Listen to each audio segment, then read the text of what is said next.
오늘 본문에서 마가복음은 결정적인 분기점에 도달합니다. 마가복음은 모두 16장으로 되어 있는데 8장이면 장수로도 꼭 절반에 해당합니다.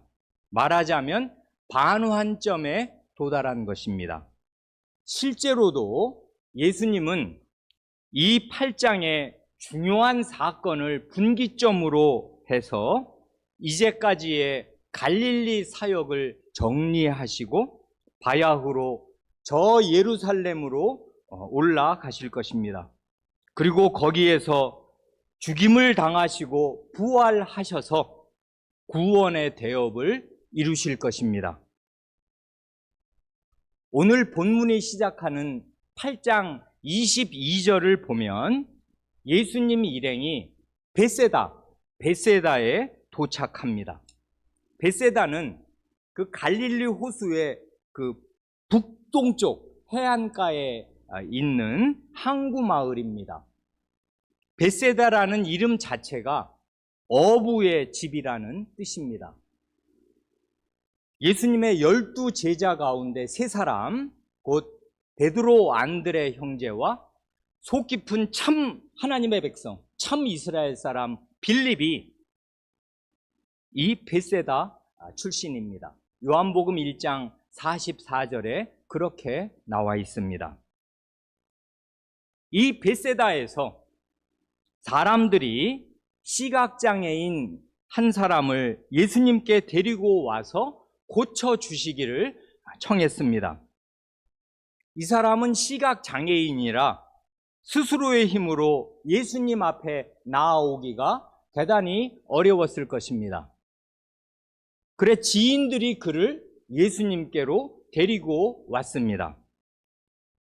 그때 예수님이 이 사람을 대하신 방식이 참으로 인상적입니다. 예수님은 그 시각장애인의 손을 붙잡고 마을 밖으로 나가십니다. 즉 군중을 피해서 조용한 곳으로 이 사람을 데리고 가신 것입니다.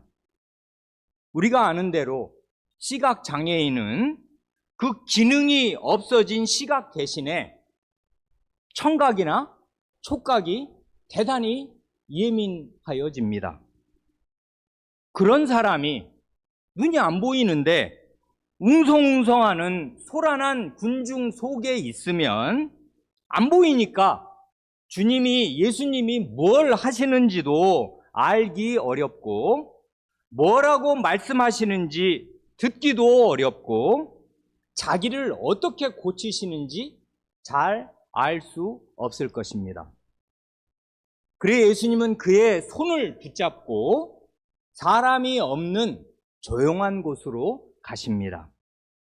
그러니 그 사람은 예수님의 손을 잡고 동네 밖으로 나가는 동안에 그분의 손의 감촉, 우리는 죽었다 깨도 알 수 없을 그분의 손의 감촉, 곧 오랜 목수일로 투박해졌을 예수님의 손의 촉감을 충분히 느꼈을 것입니다. 예수님이 그의 눈에 침을 뱉으시며 그에게 안수하십니다. 우리 현대인의 생활 감정으로는 남의 눈에 침을 뱉는 행위가 개운치 않게 느껴질 수 있습니다. 자칫 잘못하면 아주 모욕적인 행동으로 오해할 수도 있을 것입니다. 그러나 고대에는 침을 바르거나 안수하는 것이 일종의 치료 행위였습니다. 이렇게 해서 이 시각 장애인은 예수님이 자기를 고쳐주시는 사실을 자신의 온몸으로 체감할 수 있었습니다. 이런 식으로 그에게 2번 안수하시면서 그 사람의 눈을 고쳐주셨습니다. 처음에 안수하신 다음에 무엇이 보이느냐 하고 물으시고 사람들이 나무 같은 모습으로 걸어 다니는 게 보입니다.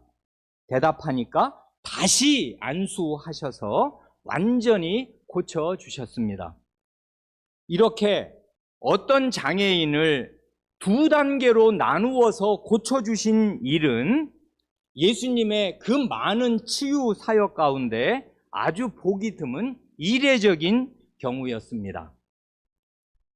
고쳐주신 뒤에는 26절을 보면 그 사람을 집으로 보내시면서 마을에는 들어가지 말라고 주의를 주셨습니다. 그래 그 사람이 집으로 돌아가서 이제는 볼 수 있는 눈으로 자기 식구들을 만났을 때 식구들이 온 가족이 이게 꿈이냐 생시냐 하면서 서로 부둥켜 안고 얼마나 기뻐했겠습니까? 그러나 마을에는 들어가지 말라 하셨습니다. 그러니 예수님은 사람들이 데리고 온 그 장애인을 불쌍히 여기셔서 그를 고쳐주기는 하셨습니다마는 이 이적의 소문이 쫙 퍼져서 더 많은 사람들, 더 많은 환자들이 예수님께로 몰려오는 것은 원치 않으신 것 같습니다. 처음부터 이 사람을 마을 밖으로 데리고 가서 고쳐주신 데에는 아마 그런 의도도 있었을 것입니다. 많은 사람, 그 동네 사람 전체가 이 놀라운 이적을 보고서 소문에 소문을 내는 것을 원치 않으신 것입니다. 예수님에게는 환자들을 끝없이 고쳐주는 것보다 훨씬 더 중요하게 꼭 하셔야 할 일이 있었습니다. 이제 그 일이 나오겠습니다. 여기까지 대강 이 이적의 개요랄까 이 이적을 살펴보았습니다. 벳세다에서 시각 장애인을 고쳐주신 이 사건은 사복음서 가운데 이 마가복음에만 기록되어 있습니다. 왜 마가 선생만 이 사건을 기록했을까요? 이건 중요한 질문입니다. 이 질문을 간직한 채로 이제 시각을 넓혀서 먼저 가까운 문맥 속에서 이 사건을 다시 바라보고 그 후에 더 넓은 문맥에서 이 사건을 다시 한번 바라보면 마가 선생은 이런 의도를 가지고 이 사건을 자기의 복음서 안에 이 자리에 써 넣었겠구나 하고 짐작하게 되는 것이 있습니다. 먼저 가까운 문맥을 보지요. 우리는 지금 마가복음 8장을 읽고 있는데 그 전에도 사람들이 어떤 장애인을 예수님께 데리고 왔을 때 예수님이 군중을 떠나서 그 장애인만을 데리고 조용한 곳으로 가서 고쳐주신 일이 또 있었지요. 언제 있었어요? 바로 앞장인 7장 맨 마지막에 그 이야기가 나오지 않습니까? 그곳이 어디였습니까? 데가볼리 지역이었습니다. 그때 그 사람은 어떤 장애인이었습니까? 귀먹고 말을 더듬는 말이 어눌한 장애인이었습니다. 귀와 입이 문제였습니다. 7장 마지막의 그 사건과 8장에 나오는 오늘 우리의 본문에 나오는 이 사건의 공통점이 아주 많습니다. 적어도 4가지를 말할 수 있습니다. 그때도 사람들이 어느 장애인을 예수님께로 데리고 왔습니다. 그리고 예수님은 2번 다 그 사람을 따로 데리고 사람들이 없는 곳으로 가셨습니다. 그리고 그때는 그의 양 귀에, 귀머거리니까 양 귀에 손가락을 넣으시고 그때도 침이 나왔었습니다. 침을 뱉어 그의 혀를 만지셨습니다. 말하자면 그 장애인이 가진 신체적인 어려움에 맞게 거기에 맞추어서 그가 체감할 수 있는 방식으로 그를 고쳐주셨습니다. 2번 다 그런 거지요. 말하자면 일종의 맞춤 치유였습니다. 상대방의 필요에 집중하시는 것입니다. 자기에게 맞추신 게 아니라 상대방에게 맞춰주신단 말입니다. 그 높으신 분이 제일 바닥에 있는 사람의 그 어려운 정형에 자기를 맞추어 주시잖아요. 그리고 고쳐주신 뒤에는 아무에게도 말하지 말라고 단속하신 것도 똑같습니다. 그러니까요, 가만히 보면 7장의 치유 사건과 8장의 치유 사건은 쌍둥이처럼 똑 닮은 사건인데 유독 마가복음만 이 2 사건을 기록합니다. 요약하면 7장에서는 못 듣는 사람, 곧 귀 먼 사람을 고쳐주셨고 8장에서는 못 보는 사람, 곧 눈 먼 사람을 고쳐주셨습니다. 이 사실을 기억하세요. 다음으로 더 넓은 문맥에서 이제 7, 8장이 아니라 한 장 더 앞으로 가면 6, 7, 8장 전체의 더 넓은 문맥에서 이 2 이적을 바라보면 이 2 이적은 상징적인 의미에서도 아주 의미심장합니다.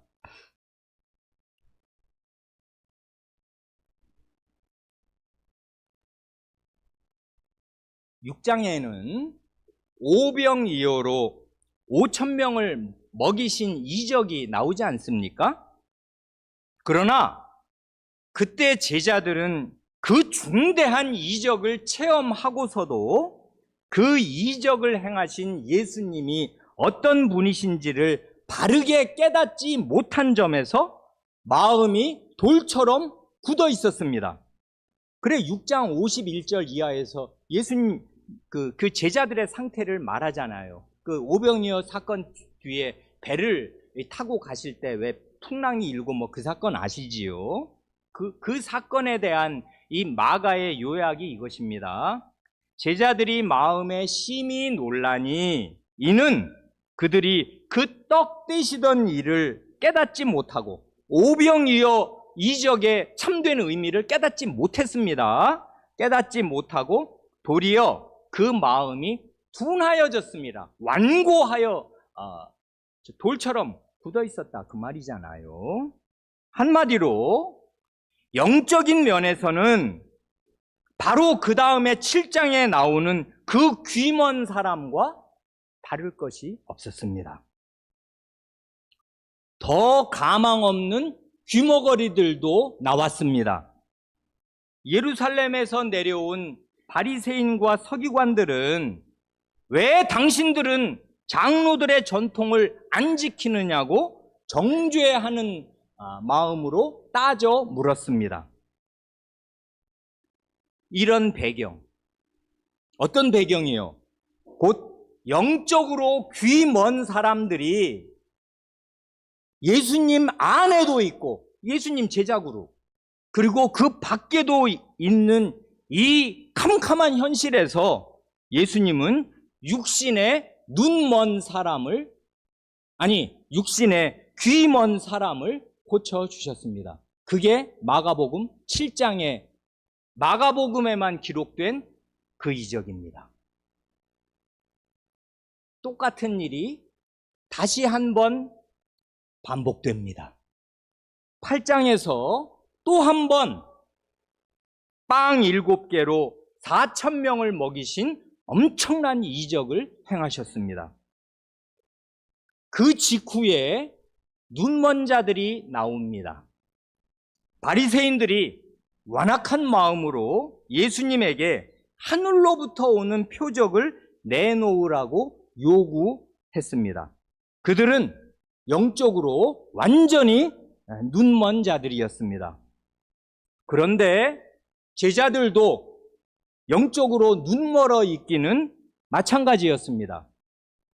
그래서 예수님께서 그 두 번째 빵 이적을 베푸신 뒤에 너희가 눈이 있어도 보지 못하며 귀가 있어도 듣지 못하느냐 하고 호되게 책망하시지 않을 수 없었습니다. 이런 배경, 어떤 배경이요? 영적으로 눈먼 사람들이 안에도 있고 밖에도 있는 이 캄캄한 현실에서 예수님은 육적으로 눈먼 사람을 고쳐주셨습니다. 이게 8장입니다. 그러니 지난번에는 목사도 그냥 건너뛰어서 이 구절의 중요성을 잘 몰랐는데 다시 읽고 다시 읽으니 이 마가복음 8장 19절 20절 말씀이 아주 중요한 말씀임을 알게 됩니다. 마가복음 8장 19, 20절이 이렇지 않습니까? 내가 떡 5개를 5,000명에게 떼어줄 때에 조각 몇 바구니를 거두었더냐? 이르되 12이니이다. 또 7개를 4,000명에게 떼어줄 때에 조각 몇 광주리를 거두었더냐? 이르되 7이니이다. 그 앞뒤 다 읽어서 아시지요? 8번의 그 쏟아지는 그 책망의 질문 가운데 2개가 이거지 않습니까? 가운데 있는 거. 예수님이 한없이 답답한 마음으로 묻고 또 물으시는 이 질문이 고작 바구니나 광주리의 숫자를 세는 초등학생들의 산수 문제이겠습니까? 몇 광주리냐? 지금 그 숫자를 물으시는 거예요? 아니면 단순 기억력 테스트이겠습니까? 그때 몇 개였지? 이번엔 몇 개였지? 지금 그걸 물으시는 거예요? 이 질문은 이 두 이적을 보고도 못 깨닫는단 말이냐 하시는 통렬한 책망의 말씀 아닙니까? 그러니 아직도 깨닫지 못하느냐 하시는 21절의 말씀이 한겨울의 찬물처럼 제자들과 우리의 머리 위에 쏟아집니다. 이 두 이적의 진정한 목적은 제자들과 오늘의 우리로 하여금 예수님이 누구신지 어떤 분이신지를 제대로 깨닫게 하시려고 베푸신 것입니다. 그런데도 예수님이 어떤 분이신지를 참되게 깨닫지 못하면은 현장에서 이 두 이적을 자기 눈으로 보고 그 떡과 물고기를 나누어 주는 그 손발이 된 사람들이라도 그 이적을 현장에서 체험했더라도 영적으로 눈멀고 귀먼 사람들인 것입니다.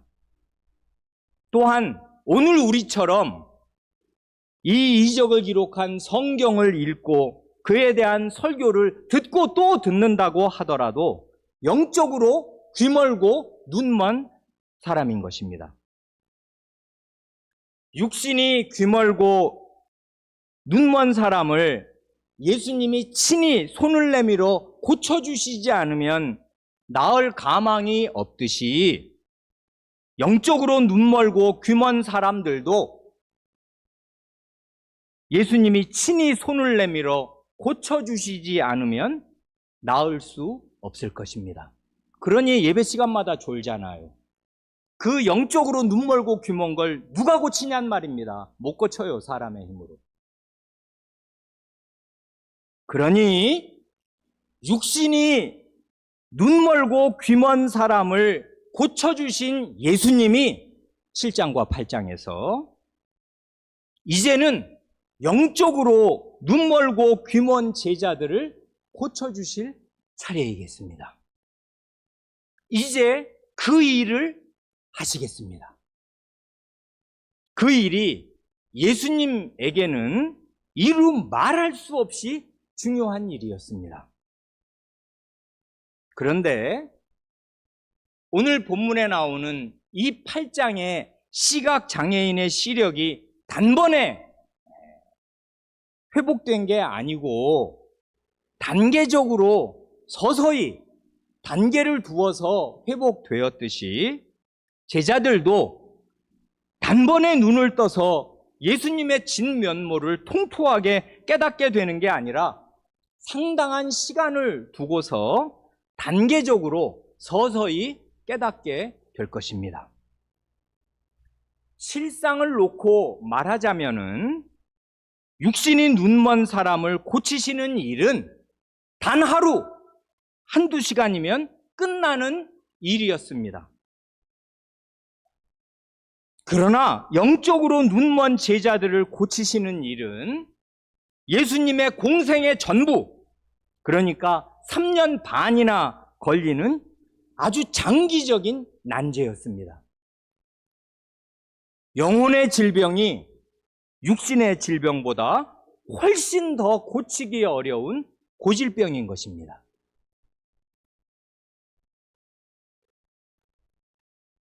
이제 예수님은 자신의 진면모를 제자들에게 가르치시고 깨우치시는 일을 하십니다.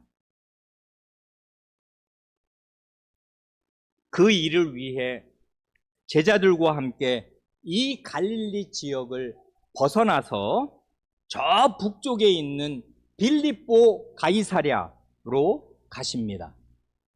빌립보 가이사랴 혹은 가이사랴 빌립보는 지금 벳세다에 계셨었잖아요. 이 벳세다에서 정북방향으로 곧장 지도를 따라 북쪽으로 한 40km쯤 올라가면 되는 그 헤르몬산 밑에 있습니다. 그러니 40km를 길도 좋지 않은 도보를 걸어서 올라가셨을 테니까 아마 한 이틀길쯤 되지 않았을까 싶습니다. 가시는 길에 예수님이 제자들에게 단계적으로 두 가지 질문을 던지십니다. 이제까지 많은 경우에는 제자들이 예수님께 질문을 하고 예수님이 그 질문에 대한 대답을 해 주시는 게 상례인데, 이 경우에는 이례적으로 예수님이 제자들에게 두 번을 연이어 물으십니다. 첫 번째 질문은 사람들이 나를 누구라고 말하느냐 하는 것입니다. 이상하지요? 이거 이상하지 않습니까?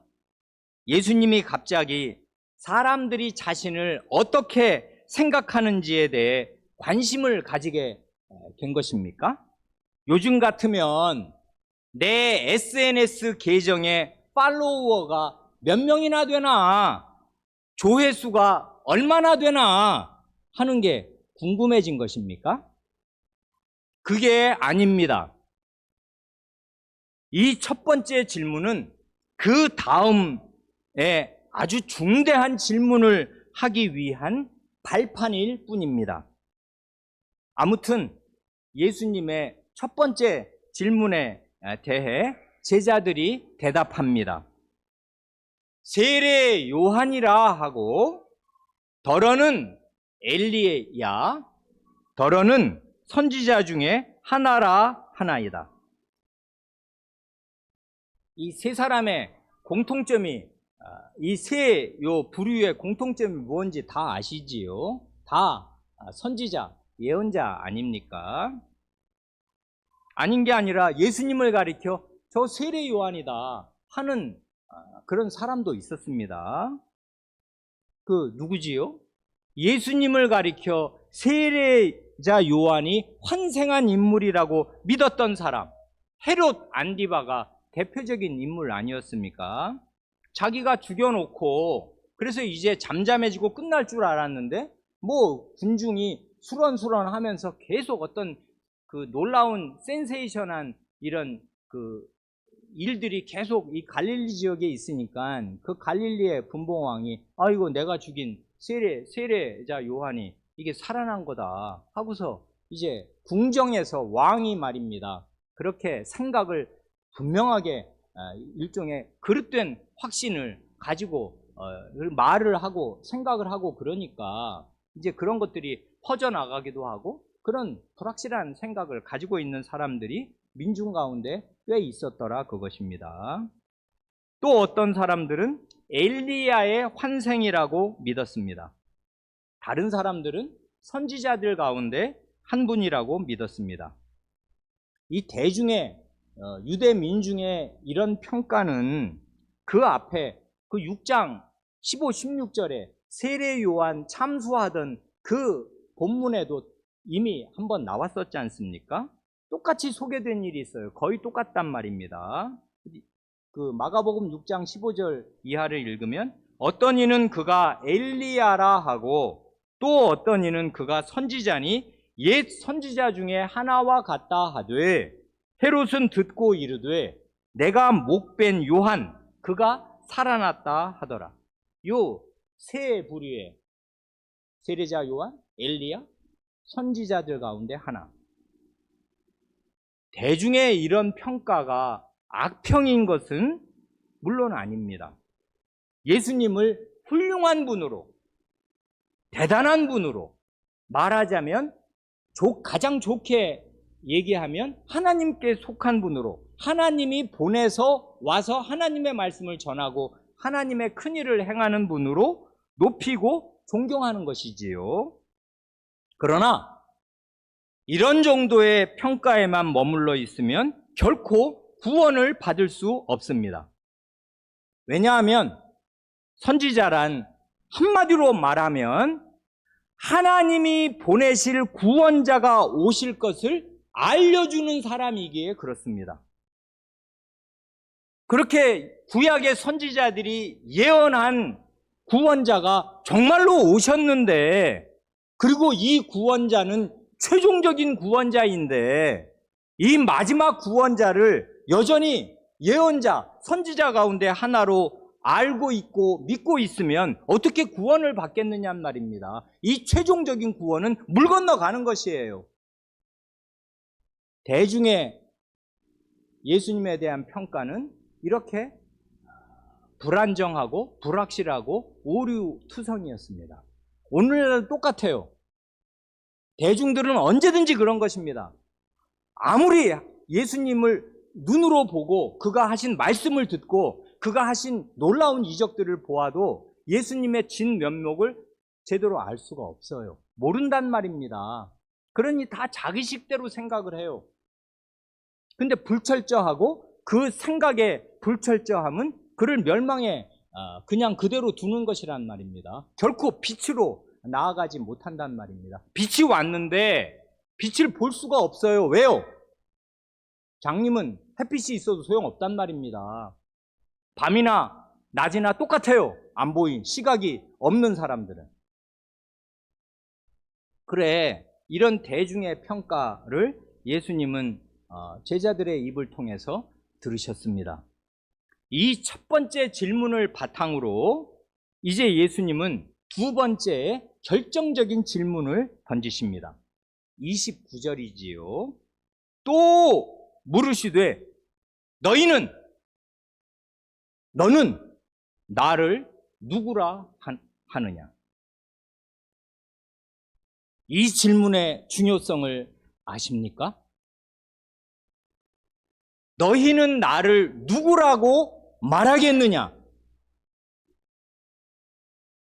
사람의 일평생에서 이 물음처럼 중요한 질문이 또 없을 것입니다. 예수님은 틀림없이 제자들의 눈을 쳐다보시면서 이 질문을 하셨겠습니다. 제자들에게 신앙 고백을 요구하시는 것입니다. 신앙 고백의 대상이신 분이 직접 정색을 하시고서 너는 나를 누구라고 말하겠는가 하고 하문하십니다. 예수님이 이 제자들을 부르신 지 며칠이 안 되어서 이렇게 물으신 것이 결코 아닙니다. 오늘날처럼 그 빈약하고 부실한 전도지 한 장을 읽어주고 예수님을 구원자로 영접하라고 하시는 것이 아닙니다.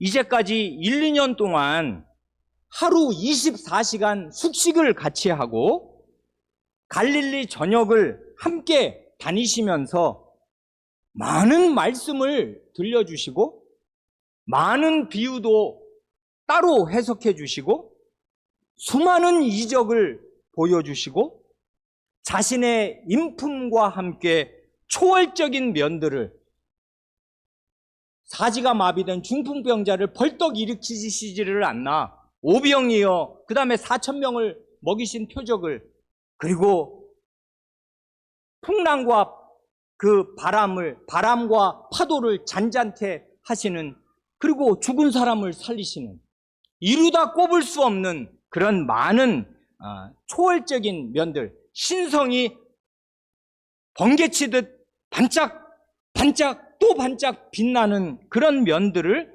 충분히 보여주셨습니다. 그러신 뒤에 너는 나를 누구라고 말하겠느냐 하고 직접 그분이 물으십니다. 우리 각 사람도 예수님의 이 질문 앞에 서야 합니다. 너는 나를 누구라고 말하겠는가?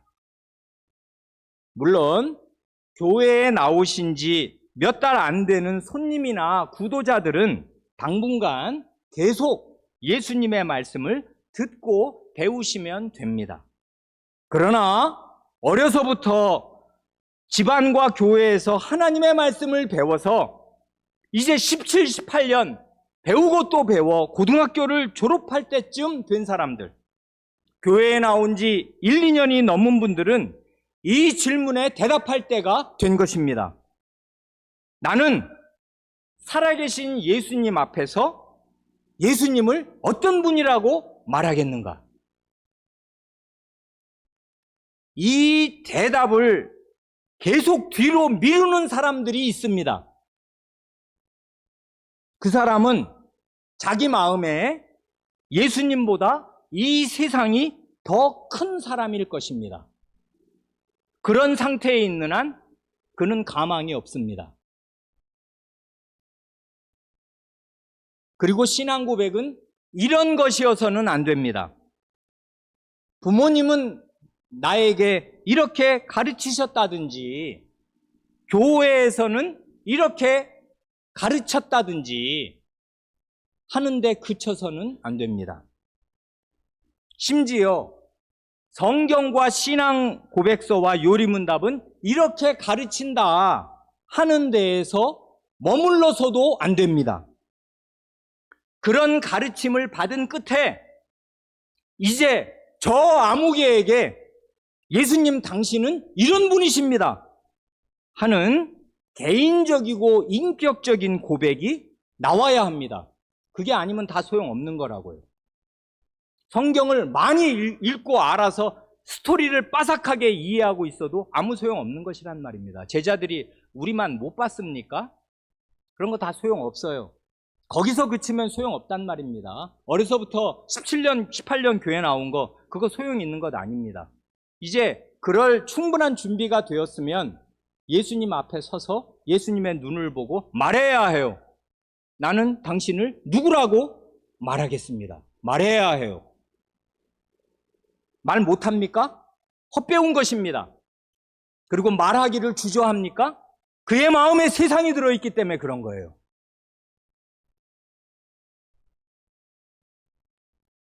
그때 베드로가 12 제자를 대표해서 이렇게 대답합니다. 주는 그리스도시니이다. 그런데 여기에 주라는 말은 주인님이라는 뜻이 아닙니다. 그냥 2인칭 대명사일 뿐입니다. 영어로 한다면 you, 우리말로 하면 당신, 당신은 그것입니다. 그렇지만은 우리말의 말법으로는 선생님이나 어른에게 당신이라고 아랫사람이 할 수는 없는 거잖아요.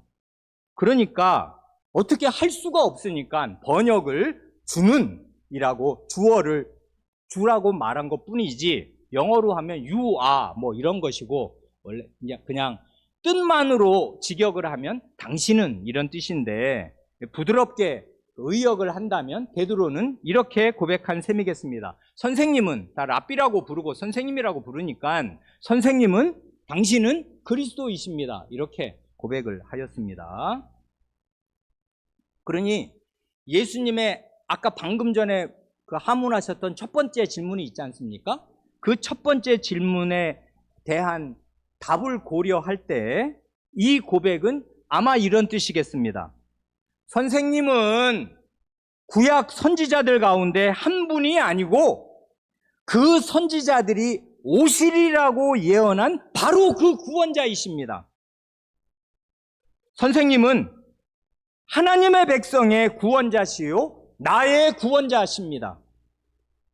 하고 고백한 것이겠습니다.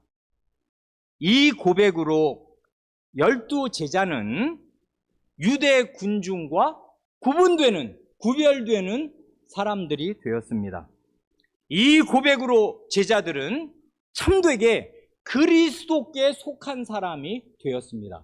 그리스도께 속한 사람이 되려면 그리스도에 대한 자기의 개인적이고 인격적인 고백이 없으면 안 되는 거예요. 그런 신앙 고백으로 그리스도께 속한 사람이 되는 것입니다. 그리스도는 자신에 대한 각 개개인의 인격적이고 개인적인 개별적인 고백을 주요하게 보시고 들으신단 말입니다. 물으셔요. 그 마음에 너는 나를 누구라고 하느냐. 그때 말해야 한단 말입니다.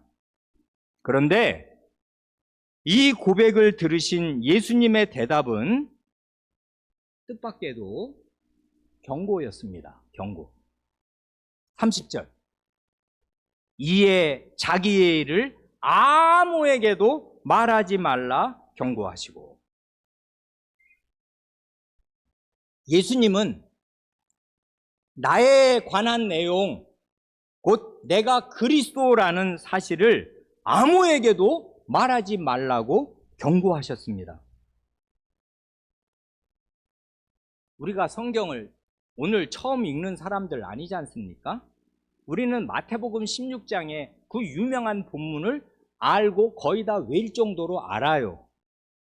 마태 사도는 예수님이 베드로의 신앙 고백을 들으신 직후에 여러 말씀을 하신 것을 기록해요. 바요나 시몬아 내가 복이 있도다 하시면서 베드로를 복되다고 일종의 칭찬과 인정의 말씀을 먼저 하시고, 이 복된 신앙 고백이 하늘의 하나님, 나의 아버지로부터 하늘에서부터 온 거다. 이건 그러니까 신성하고 하늘에서 내려준 그 계시에 힘입어 네가 이런 복된 신앙 고백을 한 거지 하고, 이 신앙 고백의 신적인 기원, 신성한 거룩한 기원도 알려주시고, 그리고 베드로라는 이 반석 위에 예수님 자신의 교회를 세우실 것도 말씀하시고, 그리고 이 베드로에게 천국의 열쇠, 메고 푸는 권세를 주실 것을 아울러 말씀하셨다고 기록합니다.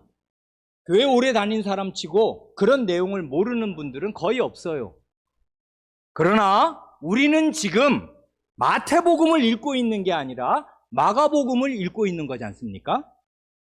마가 선생이 중요하게 보는 것은 이 신앙 고백의 복됨이 아니라 이 신앙 고백의 미진함입니다.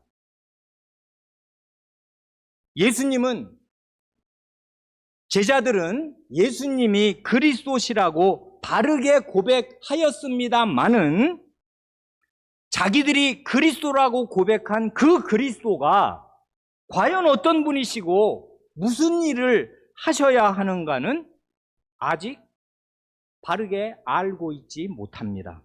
그리고 앞으로도 당분간 전혀 이해하지 못할 것입니다.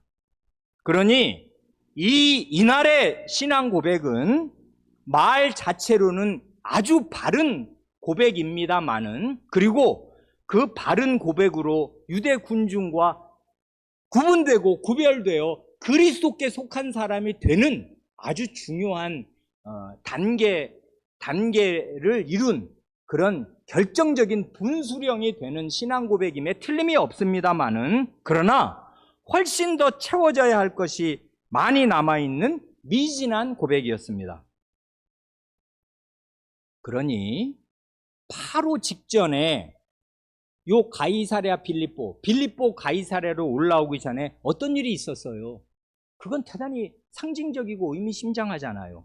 바로 전에 이 베드로의 고향인 벳세다에서 일어났던 이적에 빗대어 말한다면은, 베드로는 이 신앙 고백으로 마치 장님이 눈을 뜨듯이 눈을 뜬 것은 틀림이 없습니다마는, 그러나 아직 사물을 또렷이 분간할 수는 없는 상태였더라, 그것입니다. 사람이 걸어다니는 게 보이기는 하는데 눈을 떴으니까 장님이, 그렇지만 마치 나무통들이 걸어다니는 것처럼 희미하고 뿌옇게 보이기만 할 뿐이었습니다. 군중과는 다른 올바른 신앙 고백을 했다는 사실이, 즉 눈을 떴다는 사실이 대단히 중요하지만은 그것은 말하자면 1단계였을 뿐입니다. 우리 안에 있는 여러 사람들의 신앙 고백도 그와 같을 것입니다. 예수님을 구원자로 고백한 것이 잘한 일이고 중요한 일이고 눈을 뜨는 일이고, 이 세상에 속한 사람과 다르게 예수님께로 속하게 하는 결정적인 분기점이 되지만은, 그 빈약한 1단계에 그대로 머물러 있으면 그 다음 33절에 나오는 대로 예수님의 입에서 사탄아 내 뒤로 물러가라 하시는 혹독한 책망을 받는 자리에 떨어지게 될 수도 있습니다. 우리 교회에서 신앙 고백을 한 젊은 사람들은 정신을 번쩍 차리지 않으면 안 됩니다. 그 빈약한 신앙 고백이 그의 평생을 붙들어 주겠습니까? 어림도 없다고요. 어림도 없습니다. 이제 겨우 눈을 뜬 것이라고요. 나무들이 걸어 다니는 것을 보는 거란 말입니다. 그런 시각으로 돌아다니면 낭떠러지에 떨어지고 돌에 넘어지고 크게 다쳐요. 어림없는 신앙이란 말입니다. 중요한 신앙 고백이지만 거기에 머무르면 안 돼요. 제자들의 상태가 이런데 마가복음에만 있는 이 두 가지 이적은 대단히 상징적이란 말입니다. 이렇게 마가복음 6, 7, 8장을 연결시켜서 통으로 함께 읽고 또 읽을 때 적은 빵으로 군중을 먹이신 두 번의 이적과 이어서 귀먼 사람과 눈먼 사람을 고쳐주신 일과 이제 신앙 고백에 이르게 된 제자들의 상태가 두루 겹쳐 있다는 사실을 알게 됩니다. 여기에서 언급되지 않은 부류도 있지 않습니까? 사람들이 나를 누구라 하느냐 할 때 사실은 가장 문제가 되는 결정적인 사람들은 바리새인과 서기관들, 종교 지도자들이었거든요. 이제 곧이어 언급하실 장로들과 대제사장들과 서기관들. 종교 지도자들의 평가는 제자들의 말에서 빠져 있어요. 그건 주지의 사실입니다. 예수는 누구냐? 신성 모독자다. 자기가 죄를 사한다고 하지를 않나? 안식일의 주인이라고도 얘기하니 저건 사람으로 할 수 없는 망언이다, 망언. 뿐만 아니라 저자는 귀신 들린 자다. 바알세불 지핀 자다. 살려둘 자가 아니고 조상 대대로 물려오는 이 거룩한 경건한 전통을 깡그리 무시하고 사는 일종의 배교자와 같다. 세리와 죄인들과 어울려 밥이나 먹고 돌아다니는 폐륜 일을 하면서도 기적적인 일들은 많이도 일으켜서 민중을 현혹한 이런 식의 악질적인 평가가 지도부에 있는 가운데 이 이스라엘 민중의 상태는 여전히 구원에 이르지 못할 불철저한 그리스도에 대한 인식이 있었는데, 이 가운데 영적으로 귀멀고 영적으로 눈먼 제자들의 눈과 귀가 이제 조금 열린 것입니다. 그러나 이 불확실함과 이 미진함이 어떤 위험을 내포하고 있는가를 그 다음 본문이 보여줍니다. 오늘은 여기까지만 말씀드리겠습니다. 기도하시겠습니다.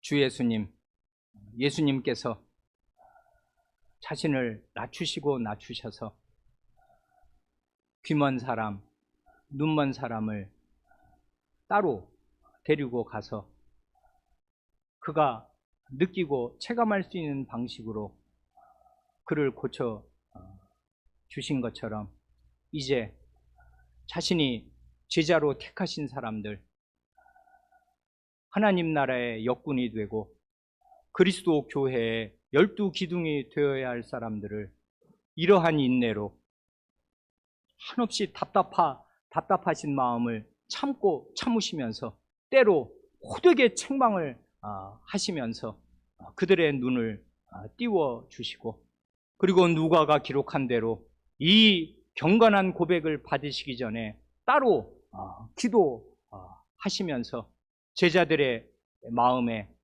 빛을 비추어 주시고 영적인 눈을 띄워 주시는 이러한 일들을 통하여 이 사람들이 이제 나중에는 과연 하나님 나라의 소속들이 되는 것을 저희가 보며, 그러므로 저희가 오늘도 저희의 눈 먼 것, 저희의 귀 먼 것을 고백하면서, 그러나 우리 구주 예수님 안에 모든 희망과 소망이 있는 것을 이제도 고백합니다.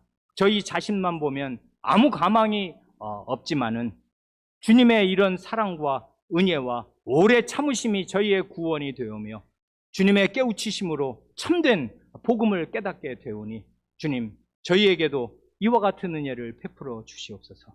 우리 구주 예수님의 이름으로 기도합니다. 아멘.